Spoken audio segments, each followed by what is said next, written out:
Okay, galing kay Miss Alex. Mas maganda ka ba kaysa sa kanya? Hindi. Bata pa lang kami, lagi ko nang sinasabi, mas maganda siya sa akin. Lalo ngayon, ang ganda na ng ilong niya. Mas maganda siya sa akin. Pero may pinagkakatalo kami niyan. Para mas ma-appeal naman ako sa kanya. Yung lagi sinasabi ko.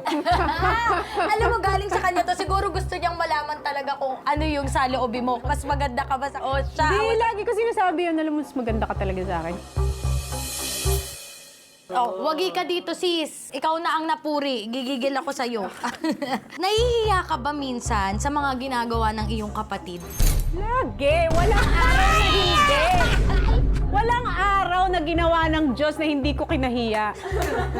Oh my Bakit naman ako ikatutuwa yung mga pinaggagawa niya? Okay, kahit naman ata hindi na natin talagang truth ang resulta. Hiya. Ayan.